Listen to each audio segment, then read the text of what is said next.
It's a name you've probably heard whispered in the corners of the internet, a key to a story that claims to rewrite everything we know about human history, Anunnaki. To some, they're the missing link in our evolution, extraterrestrial beings who came from the heavens to engineer humanity. To others, they're simply the gods of our very first civilization. For decades, we've been told stories of a mysterious alien race called the Anunnaki, who came to Earth to mine for gold. But what if the truth is even more fascinating? To find it, we don't need to look to the stars. We just have to look back to the world's first civilization, to the baked clay tablets left behind by the ancient Sumerians. The story they tell isn't one of aliens, but of powerful, awe-inspiring gods who ruled the world, judged the dead, and shaped our understanding of the cosmos itself. So let's start with a story that has captivated millions. It's a narrative that really took off in the 1970s, thanks to authors like Zecharia Sitchin and Erich von Däniken. According to this popular theory, the Anunnaki aren't gods, but an advanced humanoid species from a planet we haven't discovered yet, right here in our own solar system. This planet, which they call Nibiru, is said to have a massive elliptical orbit that brings it into our cosmic neighborhood only once every 3,600 years. The story goes that about 500,000 years ago, Nibiru's atmosphere was failing, and the Anunnaki needed one specific resource to save it: gold. Their quest led them to Earth, a planet rich with the precious metal. They set up a base of operations, a colony, in the Fertile Crescent of Mesopotamia. But the work of mining was immense, a backbreaking toil too great even for these advanced beings. The texts mention a group of lesser gods, the Igigi, who were tasked with the hard labor. After 40 days of this grueling work, the Igigi rebelled, torched their tools, and surrounded the home of their commander, the great god Enlil, refusing to work another day. This divine rebellion created a crisis. How would they get the gold they so desperately needed? And according to the ancient astronaut theory, this is where humanity comes in. A brilliant Anunnaki scientist named Enki proposed a solution. Let's create a primitive worker. The theorists claim the Anunnaki took an existing hominid on Earth, Homo erectus, and upgraded them with genetic engineering, mixing their own DNA with the DNA of this early human ancestor. The result was Homo sapiens, us. We were supposedly created for one reason: to be a slave species, to toil in the mines and dig up gold for our alien masters. This narrative is incredibly detailed. It suggests the Anunnaki taught their new creation agriculture and built the great monuments of the ancient world, like the pyramids, because humans couldn't possibly have done it alone. The story even wraps in the Great Flood, a myth we find all over the world. Sitchin claimed that as Nibiru made a close pass by Earth, its gravitational pull melted the Antarctic glaciers, flooding the world and destroying the Anunnaki's bases. It's a powerful, compelling story. It offers answers to some of our biggest questions. Where did we come from? Why are we here? And why is gold so valuable? It suggests that the gods of our ancestors weren't myths at all, but flesh and blood beings with advanced technology who walked among us. It's an idea that has launched countless books, TV shows, and a passionate community of believers. But is it what the ancient Sumerians actually wrote? To find that answer, we have to push past the modern theories and go back to the source. To understand who the Anunnaki really were, we need to travel back in time, not 500,000 years, but to around 4,500 BCE. In the land between the Tigris and Euphrates rivers, in modern-day Iraq, a civilization blossomed that would change the world forever: Sumer. The Sumerians were extraordinary. While much of the world was still in the Stone Age, they were building magnificent cities, developing complex governments, and giving us the 60-second minute and 60-minute hour we still use today. Most importantly, they invented one of the world's first systems of writing, cuneiform. Using reeds, they pressed wedge-shaped marks into wet clay tablets. When these tablets were baked, they became incredibly durable records. Archaeologists have dug up hundreds of thousands of them. And they aren't just receipts and legal codes. They are windows into the Sumerian soul. They hold poems, prayers, and epic myths. And it's in these ancient texts that we find the very first mentions of the Anunnaki. So, what happens when we set aside the modern interpretations and let the Sumerians speak for themselves? What truth do their own words reveal? The picture they paint is very different from one of alien miners. It's a world teeming with divine beings, where the line between heaven and earth is thin, and humanity's fate rests in the hands of the god. Mainstream historians, archaeologists, and scholars of ancient languages have overwhelmingly rejected the ancient astronaut theory, calling it a collection of misinterpretations and even deliberate misrepresentations of the texts.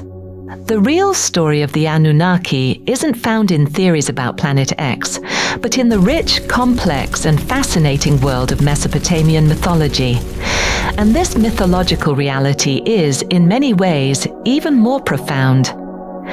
So, who were the Anunnaki, according to the Sumerians, Akkadians, Babylonians, and Assyrians, who actually worship them? First, let's just look at the name. Modern alien theories often claim Anunnaki means those who from heaven to earth came.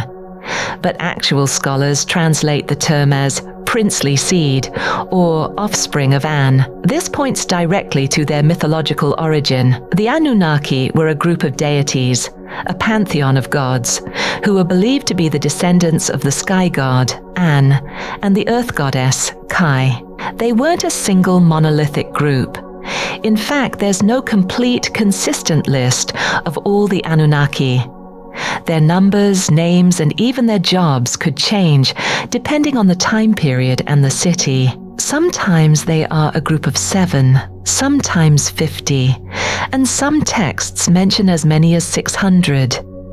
They weren't all worshipped together in one giant temple either. Instead, the major gods who were considered part of the Anunnaki had their own cults and their own patron cities. The most powerful deities of the Mesopotamian pantheon were considered Anunnaki. This divine council included figures you might have heard of. Enlil, the powerful god of air and storms, considered the chief god. There was Enki, the brilliant and often tricky god of water, wisdom, and creation. And there was Ninhursag, the mother goddess, tied to the earth and fertility. Other major figures included Nana, the god of the moon, Utu, the god of the sun, and the powerful and complex goddess Inanna, associated with love, beauty, war, and the planet Venus. These weren't alien commanders or scientists. They were the personifications of the fundamental forces of nature and society. So what was their job? Their main function, especially in the earliest texts, was to decree the fates of humanity. They were the divine assembly that kept the cosmos in order. In the poem Enki and the World Order, the Anunnaki are said to take up their dwellings among the people of Sumer and decree the fates of mankind. Over time, their role evolved. While they started as powerful heavenly gods in later Babylonian and Assyrian myths, the Anunnaki became increasingly associated with the underworld. In one of the most famous stories ever told, the Epic of Gilgamesh, the hero Utnapishtim describes the Anunnaki as the 7 fearsome judges of the underworld. Set the land aflame as the great storm arrives. When the flood waters overwhelm humanity, even the gods themselves, including the Anunnaki, are shown cowering in fear, mourning the destruction they've unleashed. This judicial role in the underworld is one of their most consistent depictions. In the myth, The Descent of Inanna, the goddess journeys into the netherworld to conquer it. There, she stands trial before the 7 Anunnaki judges. They look at her with the look of death, find her guilty of overstepping her bounds, and condemn her. This brings us to the creation of humanity. The mythological accounts are, in fact, where the alien theorists get the seed of their idea, but they completely miss the context. The Atrahasis epic tells the story of the lesser Igigi gods who, after toiling for the Anunnaki, finally rebel. The Anunnaki Council, led by Enlil, is faced with a divine strike. It's then that the wise god Enki suggests creating a lesser being to take over the work. But this isn't a genetic experiment with alien DNA. It is a divine act of creating humans from clay, a theme you can find in creation myths all over the world. Humanity is created to serve the gods, to maintain their temples and give them offerings, which frees the gods from labor. It's a story about the cosmic hierarchy and humanity's place in it, not a logbook from an extraterrestrial mining operation. The evidence for the Anunnaki being mythological deities is found directly in the hundreds of thousands of clay tablets the Mesopotamians left behind. The ancient astronaut theory, on the other hand, is based on the controversial translations and interpretations of a few individuals, most notably Zecharia Sitchin. Mainstream scholarship universally rejects these interpretations, pointing out that Sitchin often quoted texts out of context or simply mistranslated words to fit his narrative. There is simply no archaeological or textual evidence that supports the idea of the Anunnaki being aliens. They were gods, powerful, complex, and central to the worldview of the world's first civilization. The stories of the Anunnaki are a testament to the human quest to understand our place in the universe. Whether you see them as gods or as aliens, their legend continues to fascinate and inspire debate. What do you think? Are these ancient myths meant to explain the forces of nature, or could they be a distorted memory of a real event? Let me know your theories in the comments below. And if you enjoy exploring the deep mysteries of the ancient world, make sure to subscribe and hit that notification bell so you don't miss our next journey into the past. So, were the Anunnaki alien visitors or ancient myth? The narrative of extraterrestrials from Nibiru mining for gold is a product of the 20th century. A modern myth woven from threads of ancient texts that were stretched and reinterpreted. While it provides a tantalizing science fiction answer to our origins, it is not a story the ancient Sumerians would have recognized. The historical and mythological evidence paints a different, though no less incredible picture. The Anunnaki were the divine heart of Mesopotamia. They were the children of the sky god Anu, the arbiters of human destiny, and the solemn judges of the underworld. They were powerful gods like Enlil, who could unleash the flood, and wise gods like Enki, who could save humanity from it.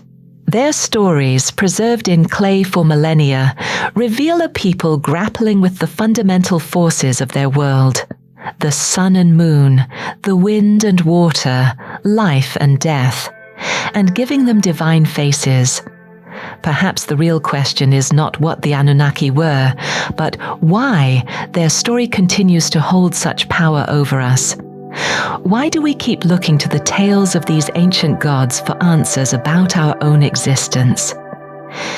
It may be that in their stories of creation, rebellion, judgment, and survival, we still see a reflection of ourselves, a species forever caught between the earth beneath our feet and the heavens above, always searching for our place in the cosmos. The truth of the Anunnaki as revealed by the Sumerians, isn't about aliens, it's about us.